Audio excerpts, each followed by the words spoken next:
E aí, gente, Ordem Science aqui. Hoje eu vou falar sobre uma teoria do W.H. Hutch, que é um economista que eu respeito tanto que no vídeo sobre a tier list de economistas eu coloquei no top 5, com Bastiat, Cantillon, Mises e Rothbard. Aí alguém pode dizer, nossa, por que você pôs ele, cara? É porque realmente eu acho que ele me influenciou bastante, esse economista. Não só esse livro, mas outros. Mas o principal livro dele, na minha opinião, é o Theory of Idle Resources. Theory of Idle Resources, ou Teoria de Recursos Ociosos, né? É um livro, que literalmente é esse título, e é 130 páginas, ele é relativamente pequeno, só que ele é muito denso. O que significa que um livro é denso? É que ele tem muita coisa, muitas proposições sendo feitas, e às vezes você tem que pegar as coisas, assim, minuciosamente para entender. Mas qual que é a síntese da teoria, né? É que você tem relações de tanto produção quanto trabalho, e produtividade, coisa do tipo, que são ociosos, né? Ele categoriza essas ociosidades de forma simples, né? Primeiro a gente tem que entrar nesse termo idle, né? O que significa o termo idle em português? Significa ócio. O que lembra o termo leisure em inglês, que é usado na economia para lazer. É um termo muito importante, como por exemplo o termo desutilidade de trabalho, por exemplo, de Keynes, que ele critica no caso o autor. Só que ócio é diferente de lazer, e eu não consigo traduzir isso daqui para o português de uma forma tão boa. Por exemplo, o termo idleness, ele é um termo que é muito usado. Tem tradução, é ócio, mas o espectro semântico das palavras é muito grande em inglês. Então não tem como trazer para o português de forma concreta, né? Como o autor usa, porque o autor ele transforma isso em vários pontos para a teoria. Então é difícil você conseguir traduzir essa palavra de uma forma a dar o significado original de forma correta, né? Mas vamos lá. Ele dá algumas categorias, né? Como por exemplo, o ócio de valores sem valor, perdão, a recursos sem valor. Então, o ócio ou idleness de recursos. Eu ponho em português porque senão sem valor. Ou valueless, então é sem valor. E esse ócio desses recursos, não é que o recurso, por exemplo, tu tem uma plantação e tu tem sementes, e você não está plantando parte dessas sementes. E vamos supor que você tá usando elas de forma irregular e ineficiente, né? Esse ócio também pode significar ineficiência de recursos, né? Um recurso ocioso é um recurso, por exemplo, vamos supor que tu guarda R$ 100 durante o ano. E pela inflação, o poder de compra desses R$ 100 diminui durante o ano, até o fim do ano. Esse capital que você tem, R$ 100, ele teve uma depreciação. Vamos supor que ele foi de US$ 100 para 95 em poder de compra. Então ele reduziu US$ 5 em poder de compra. Pode ser 90, não importa, depende da inflação anual. Pode ser 6%, 5%, depende. Mas o grande ponto é que você pode comprar menos coisas que você podia antes. E essa depreciação, ela é um prejuízo para você. Então, se você talvez gastasse esses R$ 100 em algo que poderia ser útil para gerar capital posteriormente, transformar isso daí em 200, por exemplo, 300, 400, ou um item que você gosta que é útil para você do ponto de vista de lazer, etc., seria melhor do que deixar ele parado. Às vezes é melhor deixar parado, porque às vezes a pessoa gasta em coisas inúteis e é melhor ter. Uma coisa importante sobre investimentos: é melhor você ter alguma coisa com inflação, perdendo poder de compra, do que não ter nada. Não adianta você investir e perder tudo, né? Não me diga, né? Isso é óbvio, mas as pessoas às vezes não entendem isso. Outro ponto, eu vou até pôr números porque fica mais claro.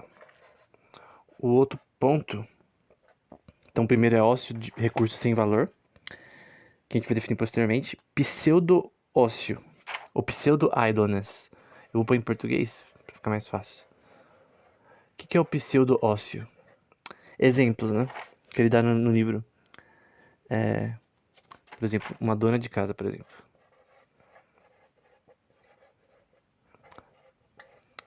Alguém pode dizer que ela não está gerando capital, mas isso é o contrário, porque vamos supor que você tem um casal morando numa casa, tem 2 filhos, e eles vão pra escola, etc. Vamos supor que o capital, o inflow de capital pra casa é só através do marido, vamos supor, nesse exemplo. A dona de casa, ela faz coisas que uma empregada poderia fazer e que seria paga. Só que ela faz porque é a casa dela, porque é a família dela, ela tá cuidando por uma razão óbvia da questão familiar, né? Que é a forma tradicional da família, né? E isso é uma forma de trabalho. O trabalho, ele não necessariamente precisa ser remunerado. Aquino, por exemplo, eu não vou lembrar de cor a passagem, mas ele separa, por exemplo, o trabalho do salário. Por exemplo, vamos supor que você está preso numa ilha, estilo Robinson Crusoe. Ele tem que caçar.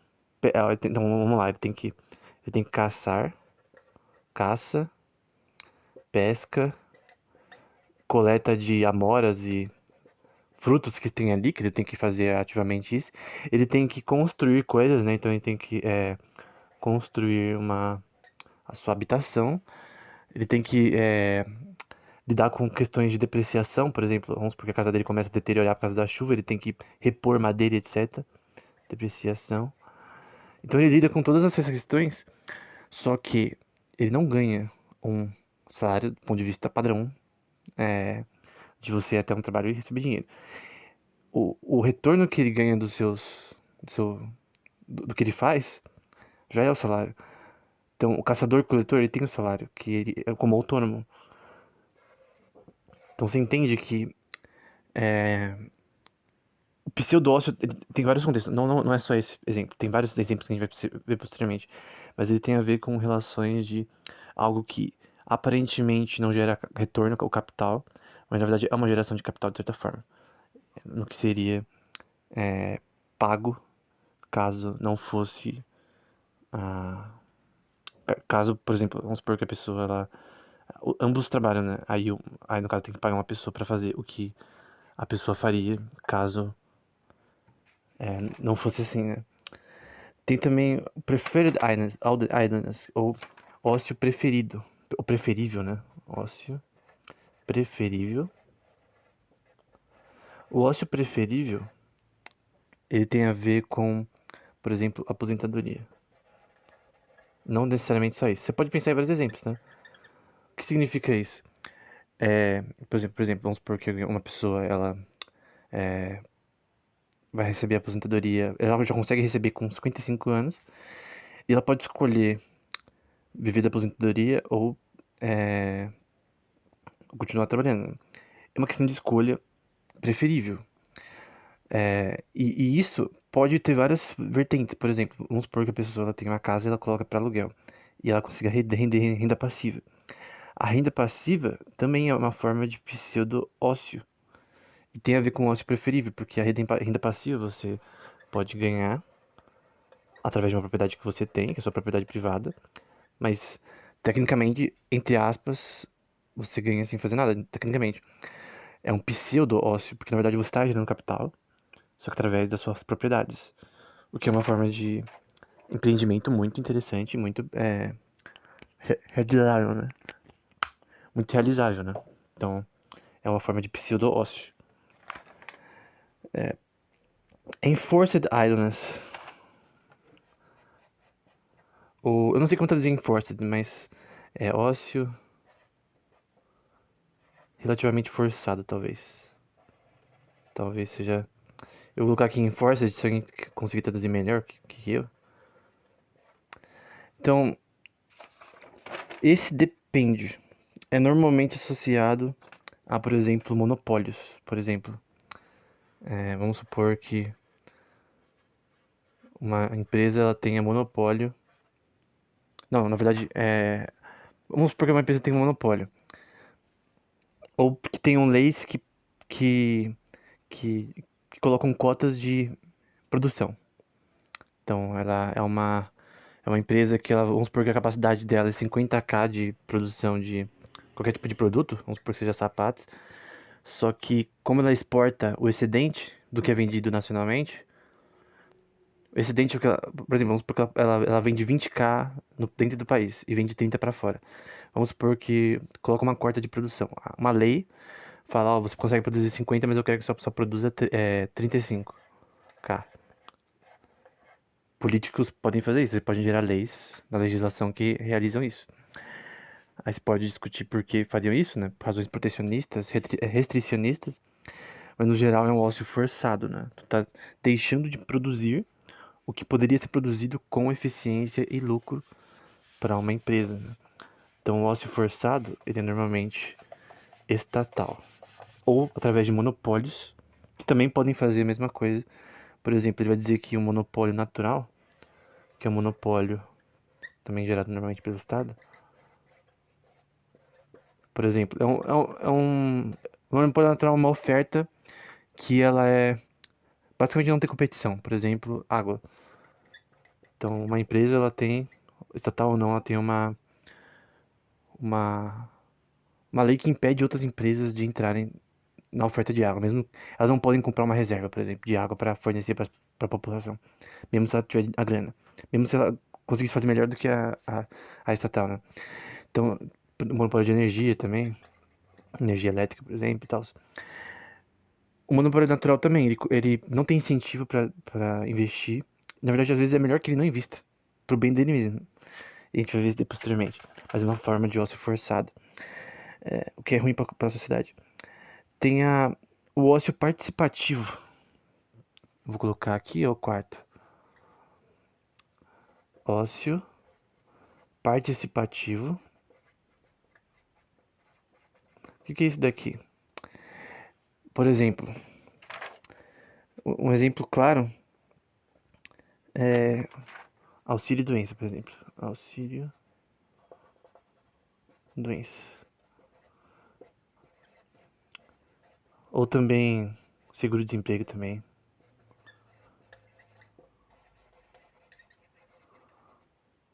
Nesse caso, pode ser privado, por exemplo, vamos supor que alguém tem uma doença e a empresa concede um auxílio.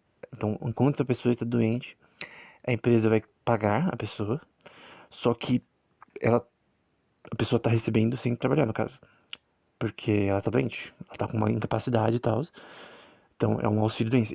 Então, a pessoa está, entre aspas, em ócio, só que participativo porque você tem uma empresa associada a esse ócio, que é temporário, né?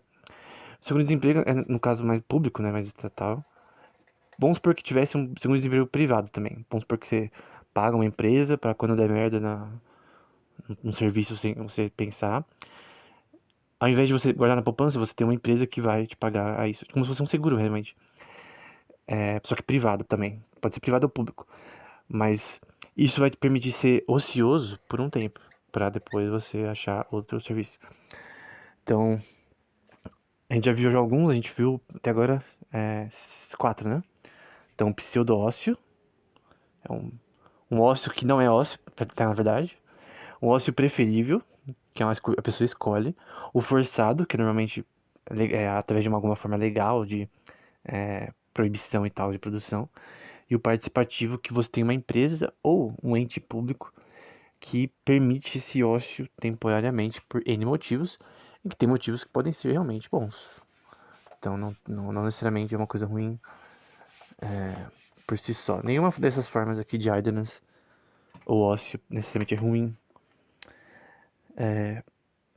Withheld capacity, ou capacidade restringida, né? Capacidade, vou traduzir, né? Restringida. Isso aqui eu já falei de certa forma. Esse daqui pode ser. Na verdade, eu acho que nem restringida. Eu acho que capacidade retirada é melhor. Porque withheld, eu vou colocar aqui retirada. Eu vou pôr o termo em inglês melhor. Withheld capacity. Por exemplo, alguém que escolhe Vamos supor que a pessoa ganhou na loteria, por exemplo. Vamos supor que ela ganhou na bolada mesmo. Vamos supor que ela ganhou 1 bilhão, por exemplo, de reais. Ele cita até um autor que diz que algumas pessoas dizem que se elas ganhassem 1 bilhão, sei lá, o suficiente, elas não trabalhariam. E é uma escolha da pessoa, e eu creio que não há nada errado disso, né? Se você tem o suficiente, né? Pra toda a vida, né? Talvez. Eu, pessoalmente, prefiro. Eu faria as mesmas coisas que eu faço, mesmo com a grana. Mas o grande ponto é que é uma escolha aqui também. Só que nesse caso, sua força de trabalho é retirada por razões de escolha, né? Então aqui. Só que é diferente da preferível. Aí você também tem Strike Idleness, que eu vou colocar como último, para depois trazer os outros. Que é normalmente por sindicatos, né? Strike Idleness. Isso aqui é muito simples. Por exemplo, greve de caminhoneiros. Greve de caminhoneiros. Então, os caminhoneiros, eles querem salários melhores, coisas do tipo melhor. Leis que sejam mais justas, ou motoboys de entrega de aplicativo. Então, eles... pode não ser necessariamente um ócio, mas ele não é um ócio produtivo. Porque você, por exemplo, alguém vai para um protesto, não está produzindo nada. Mas a produção, ela, por exemplo, o transporte, ele para. O transporte é parte da produção. O Rothbard disse que a produção só acaba na compra, no ato da compra da venda do produto. Então, o transporte é parte da produção de um produto. O produto não é produzido apenas no sentido de produto geral, apenas na sua forma final, né? Sei lá, uma lata de Coca-Cola. Ela é produzida, certo? Mas você tem todo outro custo para logística, para entrega, para ir para de fornecedores para distribuidores, para depois para ir para o atacado e etc. Então você tem toda uma produção que envolve isso também. Então aqui é uma greve no caso. Então todas essas formas a gente vai ver tem também recursos divergidos, né? Ou diverted resources, não sei como traduzir isso bem, mas recursos divergidos ou divergentes. Divergidos, não sei se essa palavra existe em português. Que são recursos que não são alocados da forma própria e são ineficientes, né? Então a gente vai ver também isso daí. Por exemplo, vamos supor que você tem um pedaço de terra que é produtivo. Então, um pedaço de terra que é produtivo, só que ninguém faz nada ali. Por alguma lei que tem ali, ou porque ninguém realmente foi ali para fazer algum impedimento, comprar aquela terra, ou porque ela é pública, mas se ela não fosse pública, ela poderia ter produção de alguma forma. Então, no geral é isso, né? Então, vamos por cada um, só para resumir a aula, né? Ócio de recursos sem valor. Pseudo-ócio, que na verdade não é ócio, né? Mas não tem uma produção óbvia, como exemplo da dona de casa. Ócio preferível, como aposentadoria. Ócio forçado, como monopólios. Ou leis que fazem isso. Ócio participativo, como auxílio-doença, seguro-desemprego, etc. Que tem uma empresa ou uma entidade associada a isso. Capacidade retirada, que é uma escolha para deixar de estar no mercado de trabalho. E o strike idleness, que é associado a greves.